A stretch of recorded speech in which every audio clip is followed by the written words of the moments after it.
The Time Traveler's Encounter. The year was 2040.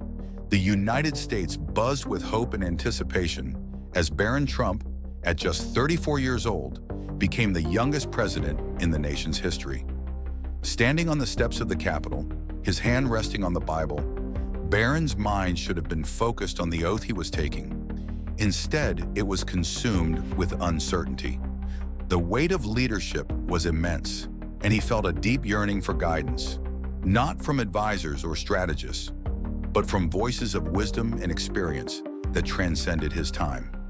Among the many secrets locked away in the classified archives of the White House was a groundbreaking invention, the Chrono Vault.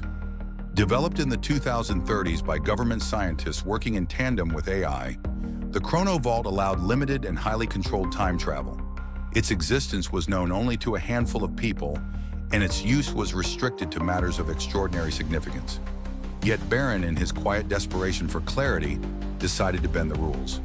He planned a covert journey to the past, to the year 2025, a pivotal time for his family and for the country. He wanted to see his father, Donald Trump, who had been out of the presidency for a few years, but remained a powerful and polarizing figure in American politics. Perhaps by observing his father, Barron thought, he could gain insights into the qualities that had defined his family's impact on the nation. Little did he know, this journey would bring him face to face with a legend of a different kind. A return to 2025. The Chrono Vault activated with a soft hum, the air around Barron crackling with energy. In an instant, he found himself in the sunny landscapes of Mar-a-Lago, Florida, in 2025. Disguised in a baseball cap and sunglasses, Barron blended in among the tourists and onlookers who gathered near the Trump estate. He kept his distance, observing his father from afar. Donald, now in his late 70s, was as commanding as ever, speaking to a small crowd with his characteristic bravado. Barron's heart ached as he watched. He wanted to approach his father to speak with him, but he knew it was impossible. Any interaction could disrupt the timeline and have catastrophic consequences. So he remained in the shadows, content to simply observe. But Barron was not as inconspicuous as he thought. "Quite the outfit you've got there," came a gravelly voice from behind him. Barron turned sharply to see an elderly man standing a few feet away, his piercing eyes twinkling with curiosity. It was Clint Eastwood, the legendary actor and filmmaker, now in his 90s but still sharp as ever. He was walking a small dog, his weathered face framed by the golden glow of the setting sun. "Relax, kid," Clint said, sensing Barron's nervousness.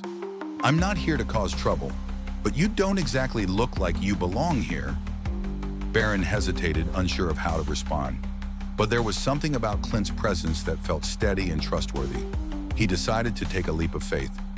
"Mr. Eastwood," Barron began, lowering his sunglasses and cap. "My name is Barron Trump. I've come from the year 2040. I'm here because I needed to see my father." Clint raised an eyebrow but said nothing, his expression a mix of skepticism and intrigue. Encouraged, Barron continued. "I've just been inaugurated as President of the United States," Barron explained, "but I'm not here to change the past. I need guidance. And now that I've met you, I realize you might be the person who can give it." Clint's wisdom. Clint studied Barron for a long moment, his keen eyes searching the young man's face. Finally, he motioned for Barron to sit on a nearby bench. The two settled in, the quiet hum of the ocean in the background. "Let's say I believe you," Clint began. "Why me? Why not your father? Or someone else from your future?" "My father taught me strength," Barron replied. "But you've lived through so much. You've seen the best and worst of humanity. I thought you might have insights that could help me lead a divided nation." Clint nodded slowly. "All right, kid. Here's what I've learned over the years. First, leadership isn't about power, it's about responsibility. The moment you start thinking of it as a throne instead of a duty, you've lost your way." Barron nodded, absorbing every word. "Second," Clint continued, "don't let the noise drown out your instincts. There'll be 1,000 voices telling you what to do, but deep down, you'll know what's right. Trust that gut of yours." "And third?" Barron asked. Clint's weathered face softened into a small smile. Find the human side of every story. Policies and politics are fine, but people connect with emotion. If you can make them feel like they're part of something bigger than themselves, you'll have them behind you. Barron let the words sink in, feeling a clarity he hadn't experienced before. A secret to keep. Why trust me with this? Clint asked after a moment. Why tell me your secret? Because you've always been a symbol of strength and wisdom, Barron said, and because I know you'll keep it to yourself. Clint chuckled. You've got guts, kid. I'll give you that. Your secret's safe with me. As the sun dipped below the horizon, Barron prepared to activate the chronovault. But before he left, Clint offered one final piece of advice. Remember, Barron, he said, being president isn't about leaving a legacy. It's about leaving the country better than you found it. Barron nodded, his heart full of gratitude. In a flash of light, he disappeared, leaving Clint alone under the Florida sky.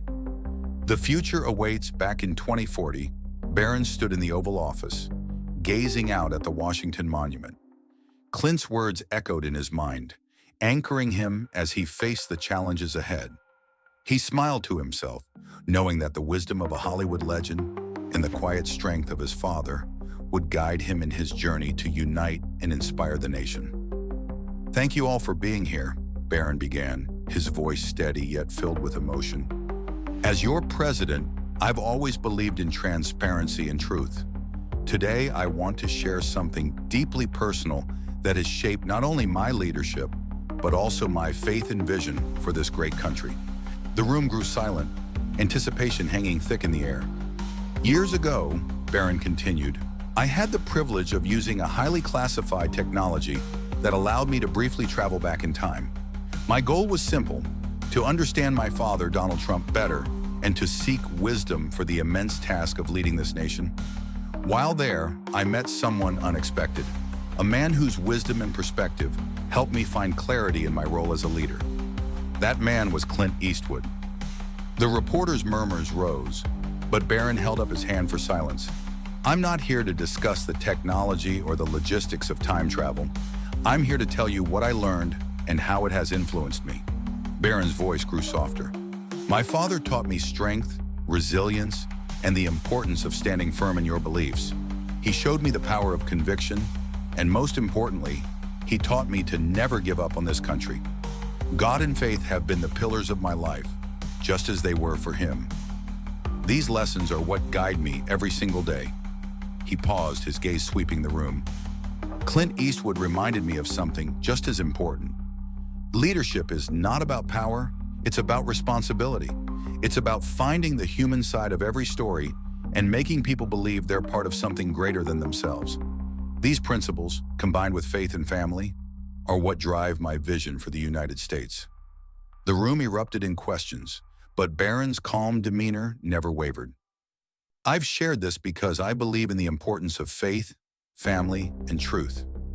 These are the values that will unite us as a nation, and they are what I pledge to uphold as your president. As the press conference ended, Barron left the room, leaving the world to ponder his words. The revelation sent shockwaves through the country, sparking debates and discussions. But for Barron, it was a moment of catharsis. He had shared his truth, and now with the lessons of the past and the guidance of his faith, he was ready to lead the United States into a brighter future.